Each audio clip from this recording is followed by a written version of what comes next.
Bonjour, ravi de vous retrouver sur le plateau de notre studio radio au stand du secrétariat général de l'enseignement catholique. Nous avons sillonné la Bretagne hier, aujourd'hui nous sillonnons la région Rhône-Alpes et nous allons aller faire un tour du côté de Villefranche-sur-Saône aujourd'hui à 7 heures en compagnie de deux invités. Christophe Audard qui est le chef d'un centre scolaire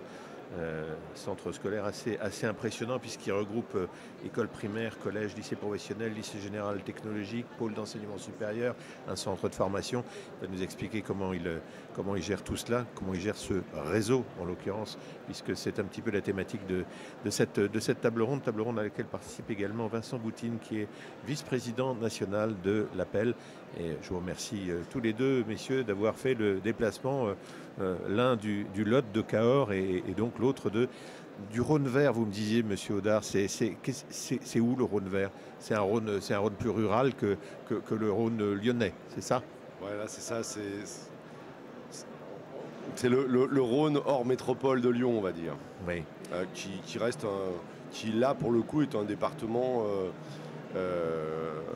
aspiré en partie par la métropole lyonnaise, mais qui reste très largement animé sur des territoires avec des communes de taille modeste. Et puis des agglomérations un peu plus importantes comme la communauté d'agglomération de Villefranche-sur-Saône, 75 000 habitants. Mais sinon, on est sur des communes qui se sont parfois d'ailleurs regroupées, mais de taille tout à fait modeste, avec des réalités où l'on connaît la ruralité aussi dans le Rhône. C'est-à-dire qu'il y a plusieurs réalités en fait qui coexistent. C'est ça. Et auxquelles vous devez, j'allais dire, soit vous affronter, avec lesquelles vous devez habiter d'une certaine façon. C'est-à-dire que ces établissements en zone rurale connaissent les mêmes difficultés et ont la même réalité que des établissements dans des espaces très ruraux comme là où habite mon collègue vice-président de l'Appel. On est sur des territoires très ruraux, des histoires, des écoles qui ont une histoire, souvent de très très longue dans ces territoires-là. Souvent d'ailleurs ces écoles-là étaient là bien avant qu'il y en ait d'autres. Et donc la réalité de la vie d'aujourd'hui avec toutes les contingences de l'accessibilité, de la rénovation, des salariés aujourd'hui qu'il faut convenablement rémunérer et c'est tout à fait normal, etc. Font que ces écoles-là éprouvent assez naturellement des difficultés économiques importantes. Décrivez-nous un tout petit peu l'établissement dont je disais tout à l'heure que c'est un véritable réseau d'établissements plus qu'un établissement en soi. Vous avez des établissements de taille totalement différente, avec des contingences totalement différentes, j'imagine des difficultés qui ne sont pas les mêmes dans un cas ou dans l'autre, des avantages qui ne sont pas les mêmes dans un cas ou dans l'autre. Comment vous arrivez et comment vous y êtes arrivé là, à la tête de cet ensemble? En fait, j'ai pris la direction à l'origine d'un lycée, oui, qui, donc en 2007, qui très rapidement s'est vu proposer l'absorption d'une école et d'un collège en difficulté sur une zone, donc par le directeur diocésain Gilles de Baillancourt. Et comme ça avait plutôt bien marché, puisque cette structure est repartie de l'avant assez rapidement et dans de bonnes conditions, ça a fait un peu école, on va dire, autour, et un certain nombre de structures ont souhaité nous rejoindre de façon à, je dirais, pouvoir rentrer dans une démarche où d'abord leur futur serait assuré et puis la possibilité de disposer de services fonctionnels, on va dire, dont une école ou un petit collège ne peut pas, qu'un petit collège ne peut pas assurer. Je pense aujourd'hui à toutes les problématiques autour de l'informatique, par exemple, autour de la communication, autour de la paye, par exemple, qui est un vrai sujet. Aujourd'hui, ces services-là, s'ils ne sont pas conduits par des spécialistes, c'est extrêmement compliqué de les assumer en interne, donc pour des petits établissements qui n'en ont pas les moyens. Et donc, l'adjonction de ces établissements au fil du temps, à partir de 2007, fait qu'aujourd'hui, effectivement, le centre scolaire, c'est une quinzaine de sites avec des écoles les uns des autres qui sont éloignés à 30 minutes, les uns des autres au maximum. Donc qui sont dans une zone, voilà, dans un périmètre quand même cohérent. Un périmètre d'ailleurs cohérent puisque les élèves peuvent basculer d'un site à un autre. Ils partent ils terminent leur cycle à l'école dans une des écoles et naturellement on leur propose de les accueillir dans un des collèges du centre scolaire. Alors, pas de façon obligatoire, l'école est libre, heureusement. Mais c'est voilà. Ce qu'ils font généralement, non? Et c'est ce qu'ils font. Généralement parce qu'ils retrouvent une logique, un fil rouge. Ils retrouvent une façon de faire qui reste relativement identique, tout en conservant pour chacun de ces établissements les identités initiales de l'établissement. Et ça, c'est fondamental. Ça, c'est tout à fait fondamental. Et d'ailleurs, ça, c'est à la limite, je dirais, ce qui est le plus subtil à réaliser. C'est-à-dire que sur un certain nombre de services fonctionnels, on peut très bien faire fonctionner une école de 2 classes comme un lycée. Pour les payes, par exemple, elles arrivent automatiquement, voilà. Mais par contre, l'identité de l'école, son histoire, son nom, la façon dont on a d'appréhender la relation avec les parents, etc., c'est toujours particulier à chaque établissement. Et là, pour le coup, il n'y a pas de massification du système. Pour reprendre l'image informatique qui s'attache au mot réseau, vous diriez qu'il y a une unité centrale commune et un certain nombre de périphériques autour.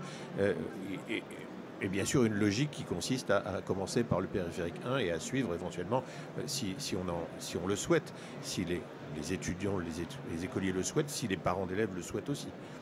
Tout à fait. En fait, ce qu'on essaye de faire avec les écoles rurales qui nous rejoignent, c'est de permettre aux chefs d'établissement et aux équipes pédagogiques de se recentrer sur leur cœur de métier. Ceux d'ailleurs qu'ils souhaitent. Un chef d'établissement dans une école primaire, maternelle et primaire, n'a pas fait le choix de faire de la paperasse. N'a pas fait le choix de suivre des rénovations. En fait, il fait le choix d'être au service des familles et des élèves. Et du coup, permettre que les services fonctionnels soient organisés globalement, c'est libérer du temps à ces équipes de façon à ce qu'elles se consacrent complètement à leur projet. Et c'est ça justement le projet d'un centre scolaire, me semble-t-il. Comment réagit le vice-président de l'Appel quand il entend la description d'un tel réseau? Est-ce que c'est l'idéal qui est en train de nous être décrit Oui, je vous vois sourire, mais pourquoi pas? D'une certaine manière, il y a une unité de lieu, il y a une unité d'action, il y a une certaine cohérence dans tout cela. Vous allez nous dire après, bien évidemment, quels sont les obstacles ou les limites du jeu, mais Monsieur Gaudin. Alors, en tout cas, l'idéal, je ne sais pas, mais en tout cas, c'est une démarche que nous voyons d'un très bon œil. Moi, je suis convaincu que la mise en réseau des établissements dans des zones rurales ou périurbaines, il en va de la vie de ces établissements. Les établissements isolés se tirent une balle dans le pied et à court, voire moyen terme, sont amenés à disparaître. Donc le principe, effectivement, de regrouper des établissements pour quelque part mutualiser, comme le disait M. Audard, les fonctions principales de gestion et tout ça, amène une pérennité à ces établissements. Et nous, on ne peut y être que favorable parce que on défend la liberté de choix des parents. Et si ces établissements ne sont plus là, il n'y a plus de liberté de choix. Donc quelque part, on y est favorable parce qu'on est convaincu qu'il en va de la survie. Ça me paraît aussi être quelque chose d'intéressant, non seulement sur les fonctions de support, on pourrait les appeler comme ça, que sont la paie, la comptabilité, l'informatique dont a parlé M. Audard, mais ça peut aussi, de notre point de vue, amener une synergie et un élan sur l'aspect pédagogique. Parce que quand on est 2 enseignants tout seuls dans une petite école rurale, on n'aura pas les mêmes échanges que si on est dans un réseau d'écoles avec 15 ou 20 enseignants. On va pouvoir monter des projets transversaux, on va pouvoir faire des choses beaucoup plus intéressantes pédagogiquement, en termes d'échanges et tout ça. Et puis aussi quelque chose de très important, ce que disait M. Audard, les gens démarrent à l'école et naturellement continuent collège-lycée. nous, on apporte aussi beaucoup d'importance à ce qu'on appelle le continuum, et notamment qui se matérialise par le cycle 3, qui est CM1, CM2, 6e. Et effectivement, avoir ce réseau permet d'avoir ce continuum au sein de l'enseignement catholique. Donc nous, on voit, voilà, en conclusion, ça de façon très, très favorable. Quel est le quotidien d'un chef d'établissement comme vous l'êtes, Monsieur Audard? Vous avez suffisamment de 24 heures dans une journée? Alors juste avant de répondre à votre question, oui, allez-y. Redire une chose, c'est que une des richesses de l'enseignement catholique, c'est bien la diversité de ses modèles. Donc moi je suis convaincu qu'il n'y a pas un modèle, il y a plusieurs modèles. Mais par contre, effectivement, voilà, ce qu'on a construit est un des modèles à construire, sans doute. Mais voilà, il n'y a pas d'uniformité. Justement, l'uniformité, c'est ce qu'on observe parfois ailleurs et dont on mesure parfois les limites. Alors mon quotidien, alors moi j'ai beaucoup de chance d'abord. Alors j'ai beaucoup de chance pour 3 raisons. Beaucoup de chance parce que je travaille depuis longtemps maintenant avec un directeur diocésain qui a une vue prospective quand il est arrivé et qui a permis ce genre de choses. Sinon je ne serais pas là pour en parler. Beaucoup de chance parce que j'ai un organisme de gestion avec des gens compétents et qui sont toujours partants pour des projets innovants, etc. et pour des démarches collaboratives avec les autres. Mais qui n'est pas le cas aussi de tout ce qui est aspect gestion qui doit être extrêmement lourd en ce qui vous concerne. Et j'ai beaucoup de chance parce que j'ai des collaborateurs et des adjoints qui sont compétents, qui sont motivés, qui sont mobilisés et qui font que ils assurent la quasi-entièreté du travail au quotidien. Et du coup, moi, je peux consacrer mon énergie à effectivement réguler un peu le système et prendre du temps pour chacun, justement, de façon à ce que ce sentiment d'éloignement ou de solitude n'existe évidemment pas. Mais vous devez être en permanence entre tel établissement et tel établissement, non? Alors vous savez, maintenant avec le téléphone, avec les mails et prochainement avec un peu de visioconférence, ça rapproche évidemment naturellement les structures. Après oui, je bouge beaucoup entre les structures. Il y a combien d'élèves en tout? Et de quel âge à quel âge? Il y a environ 4000 élèves de 3 ans à 20 ou 21 ans pour le supérieur. Vous parliez tout à l'heure de l'échange, c'est une des grandes qualités sans doute ou des grandes vertus que peut générer ce genre de réseau entre une voie professionnelle et les autres peut-être différentes, classiques. C'est le dialogue qui se fait au bout du compte? Alors, mon collègue a absolument raison. On se construit. C'est l'altérité aussi qui permet de se rendre compte qu'on peut progresser dans tel et tel domaine, qu'il existe d'autres choses, etc. Et donc la rencontre d'équipes régulières entre les différents sites, etc., permet effectivement alors à la fois de porter des projets globaux. Donc certaines écoles ont construit même des projets d'établissement communs autour de valeurs communes, etc. On observe aussi qu'on développe de plus en plus les directions communes, de façon à ce qu'on ait des vrais professionnels de la direction primaire en ayant des décharges complètes ou quasi complètes. Donc du temps pour leurs équipes réellement. Voilà, on peut mettre en place un certain nombre de systèmes.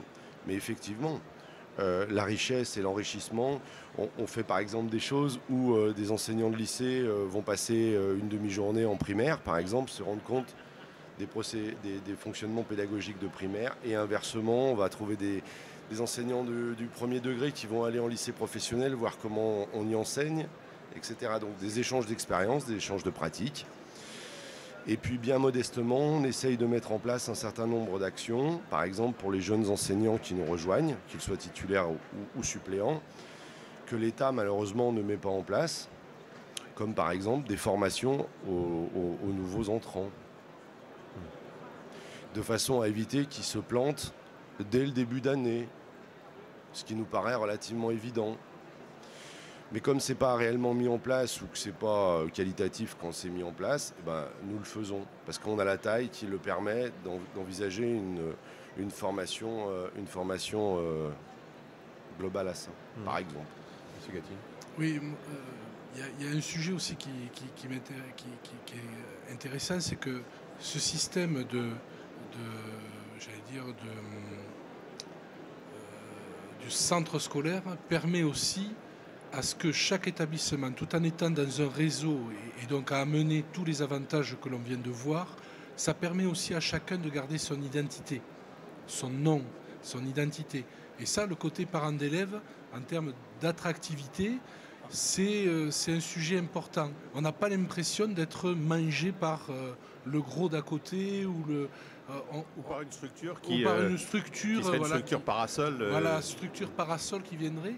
Et moi, je trouve ce système très intéressant parce qu'il permet à la fois les échanges, la mutualisation, en fait, tout ce qu'on vient de décliner depuis quelques minutes, mais aussi à chacun de pouvoir garder son identité, son nom et quelque part son histoire, parce qu'on est tous des héritiers de l'histoire. Et comme le disait Christophe Audard, ces établissements, ils ont souvent une longue histoire et ils étaient là bien avant. C'était souvent la première école présente qui a été créée soit par les pères fondateurs ou par l'Église en tout cas. Tout à fait. Monsieur Audard, vous n'êtes pas le patron d'un campus. Non. J'adhère parfaitement à ça. On n'a aucun intérêt à faire de ces écoles-là ou de ces structures-là des franchisés. C'est pas du tout le projet. Au contraire, et l'expérience montre que, d'ailleurs, paradoxalement, quand on revient au cœur de métier, on affirme encore davantage l'identité de chaque école. Son identité est davantage affirmée. Parce qu'elles sont différentes. Et justement, c'est la richesse qu'on propose aux familles. Je prends un exemple, une école, on a une école à Denissé par exemple, un petit village, un très beau village à 7 km de Villefranche-sur-Saône. C'est une école qui est très différente de l'école de Poules-les-Écharmeaux par exemple, qui est une école de classe, en vraie ruralité, au milieu des sapins, à la limite de la Saône-et-Loire. Et les fonctionnements sont différents, les histoires sont différentes, les identités sont différentes, les attentes des parents sont différentes. Mais par ailleurs, les contributions sont différentes, les modalités de restauration sont différentes. On adapte aussi un système à la réalité de ces territoires, de ces familles, de ces élèves. Voilà. L'important étant qu'on remplisse le service d'éducation qu'on a à remplir et qu'on satisfasse du mieux possible l'attente des parents, qui est tout à fait légitime, et puis que les gamins soient heureux dans nos structures. Il y a des bugs. Il faut parler de ce qui fâche de temps en temps. Quand je dis bug, c'est tout à la fois peut-être effectivement bug au sens où on l'entend, mais également les difficultés pour un chef d'établissement comme vous devant une structure ou un ensemble d'établissements avec des réalités différentes, mais parfois aussi des choses très très communes. Si un problème se pose, parfois il peut se poser pour tous les établissements en même temps, non ? Oui, on pourrait dire que ce système, il pourrait engendrer un certain nombre de problèmes si il n'était pas régulé. Ce qui est fondamental pour moi, c'est d'avoir des temps de régulation avec les différents directeurs de ces sites, soit en individuel, soit collectivement avec tel ou tel groupe, de façon à ce que les choses, on puisse se les dire. Et ensuite, chaque directeur de site, il prend ses décisions. Voilà. Simplement, il sait que chacun sait que voilà, on les portera collaborativement. Voilà. Après, les bugs que l'on peut trouver, ça va être très essentiellement ceux qui font qu'on peut toujours s'interroger sur la façon dont on est traité, par exemple, par nos interlocuteurs institutionnels. Alors, à Lyon, on a plutôt de la chance. On est plutôt bien traité par la région Rhône-Alpes. On est même bien traité par la région Rhône-Alpes pour les lycées. On est bien traité par le conseil départemental du Rhône pour les collèges. Après, pour rester politiquement correct, on est traité de façon extrêmement différente suivant les endroits où nos écoles sont implantées. Et ça pose quand même un problème de réalité parce que liberté, égalité, fraternité, moi ça me fait doucement rigoler, quoi. L'égalité de la condition dont on traite nos élèves sur un certain nombre de nos sites, elle est évidemment, voilà, elle n'est pas là. En gros, vous êtes en train de nous dire à mot couvert que vous n'avez pas forcément le même type de relation entre les différents maires des communes à qui Je vous me pouvez permets avoir d'en affaire. parler parce qu'on est au salon des maires. Oui.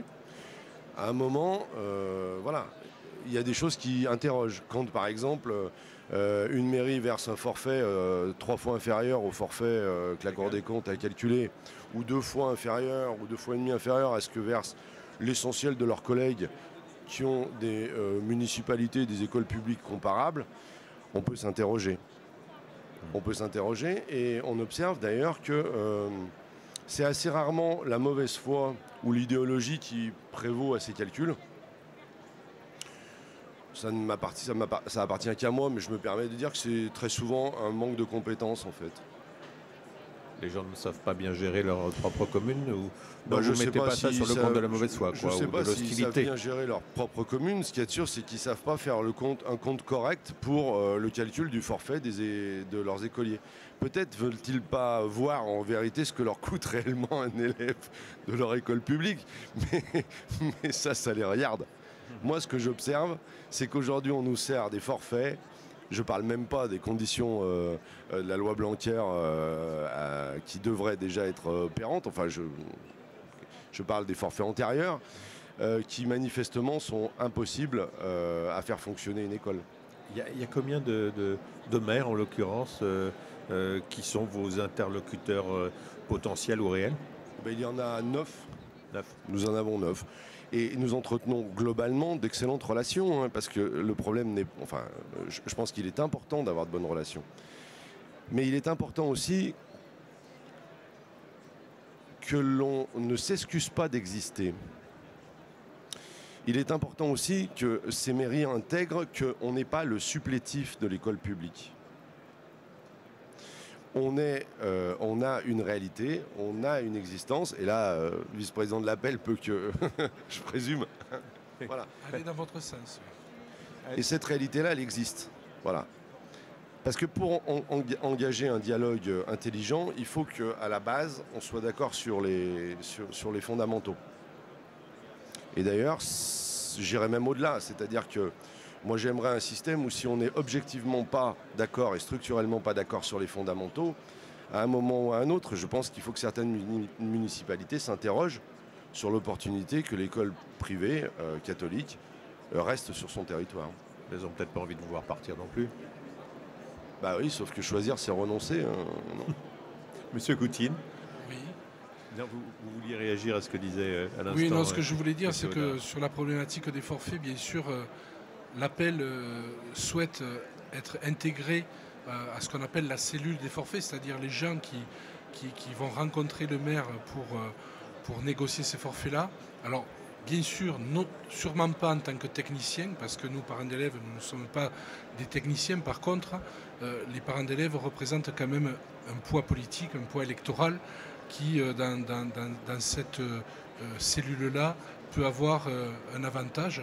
Il faut savoir qu'aujourd'hui, quand même, l'enseignement catholique en France représente à peu près 20% des élèves scolarisés, mais l'Appel représente 957 000 adhérents au niveau national. On est 3 fois plus nombreux que la plus grosse association du public. Donc derrière, je veux dire, quand Gilles et moi, on représente l'Appel, on représente 957 000 familles. Donc dans les territoires, c'est pareil. Lorsque le président d'Appel arrive dans le bureau du maire, il arrive avec derrière lui un nombre de parents non négligeable et qui, dans le cadre d'une négociation, il nous semble intéressant qu'on puisse être associé. Mais je le précise bien, pas en tant que technicien, je veux dire. Après, il y a des chefs d'établissement, il y a des directeurs diocésains, des présidents d'OGEC qui, eux, comme le disait Christophe Audard sur le calcul du forfait, tout ça, ce sont des choses quand même qui sont compliquées, qui sont une affaire de techniciens. Mais nous, notre rôle, il est plus de peser politiquement pour que ce libre choix que l'on défend puisse être respecté, que nos parents d'élèves puissent choisir, parce que s'il n'y a pas de forfait, les financements de l'école est en péril, quoi, hein, donc si elle disparaît, il n'y a plus de forfait. Monsieur Audard, ce serait bien que les parents d'élèves puissent jouer le rôle que vient de décrire Monsieur Goutine. Mais il le joue. Oui. Il le joue. ils le jouent et c'est tout à fait leur place. Je précise quand même que ce que nous on demande, c'est pas plus que ce qu'on nous doit. Hein. Vous avez raison, on demande que la loi soit respectée. Moi, jamais je demanderai plus. J'aimerais juste qu'à un moment ou à un autre, soit on me fasse comprendre comment c'est possible qu'une école publique coûte 3 fois plus cher qu'une autre école publique de taille comparable dans un territoire comparable. Parce que moi, je ne l'observe pas dans mes structures, donc j'aimerais comprendre. Voilà. Ou alors, en l'occurrence, j'aimerais juste qu'on mette un peu de compétences dans tout ça, de façon à ce que les calculs soient... et ne soient pas faits sous une forme d'une espèce de gentillesse, je ne sais pas quoi. C'est la loi, c'est dû. Donc à un moment ou à un autre, on paye sa taxe foncière aussi. Hein. Je veux dire, on ne fait pas non plus d'efforts particuliers, de circonvolutions complexes au moment où on reçoit sa taxe foncière. Non plus. Non, mais vous avez raison d'insister là-dessus, c'est la loi. C'est pas comme souvent, moi, ce que j'ai entendu, une subvention. Voilà. Et vous vouliez ajouter ? Non. C'est un vrai, on parle du forfait, c'est parce que c'est un vrai sujet sur les territoires. J'ai bien compris que c'était un vrai sujet. Dans les métropoles, il y a des compétences, etc. Donc globalement, et puis la taille des écoles, et puis dans les métropoles, l'immense majorité des élèves sont éligibles au forfait, puisqu'ils proviennent de la métropole. Dans nos écoles rurales, parfois les pourcentages d'élèves éligibles au forfait, c'est-à-dire les pourcentages d'élèves de la municipalité concernée, c'est 25, 30, 35%, pas au-delà. Moi, je peux vous donner un chiffre. Hein. Pourtant, j'habite Cahors, c'est une ville de 23 000 habitants. Mes enfants étaient à l'école Saint-Gabriel à Cahors, c'est une école de 300 élèves. Il n'y avait que 49% d'élèves qui étaient éligibles au forfait. Et sur les 51 donc, qui n'étaient pas éligibles, c'est-à-dire qui n'habitaient pas la commune de Cahors, qui habitaient les petites communes, on était sur 41 communes différentes. Ça, donc ça veut dire que même si on nous paye le forfait, on touche sur moi en l'occurrence, sur la moitié. Quoi. Mais c'est une richesse de nos écoles, justement, de permettre un accueil sur, là en l'occurrence 41 communes, ce qui est considérable. Mais régulièrement, on a même sur les petites écoles rurales, 7, 8, 10, 12, 15 communes qui apportent 1, 2, 3 élèves, etc. C'est ça aussi qui fonde l'identité de ces écoles-là. Et forcément, cette identité, elle est aussi issue de cette histoire, de cet héritage, de ces héritages familiaux, etc. Et c'est ça qui fait aussi sa force, sa richesse et son intérêt. C'est ce qui fait de vous un chef de centre heureux. Voilà, c'est ce qui fait de moi quelqu'un qui doit être attentif à ces réalités-là, à ces identités-là, et à permettre qu'elles continuent à s'exprimer dans les meilleures conditions possibles. Et puis après, mon boulot, c'est de faire en sorte qu'on ait les meilleures conditions économiques possibles pour faire vivre le système.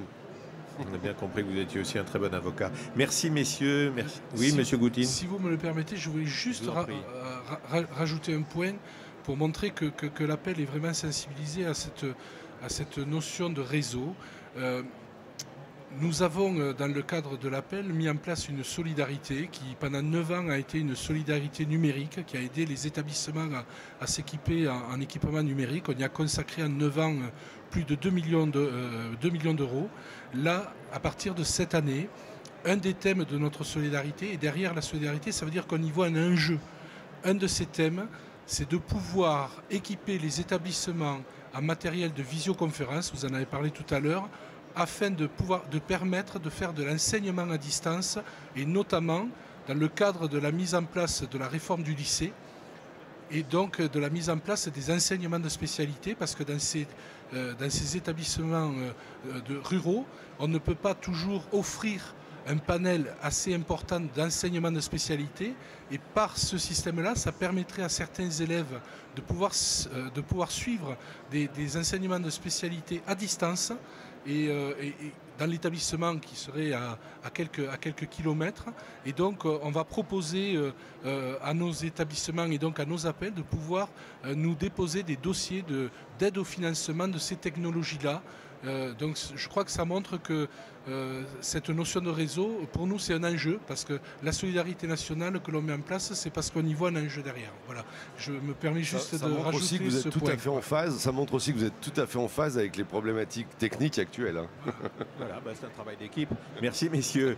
Merci beaucoup. Merci, monsieur Gouty, merci, monsieur Audard, pour ces témoignages et ces options choisies. Merci, à tout à l'heure.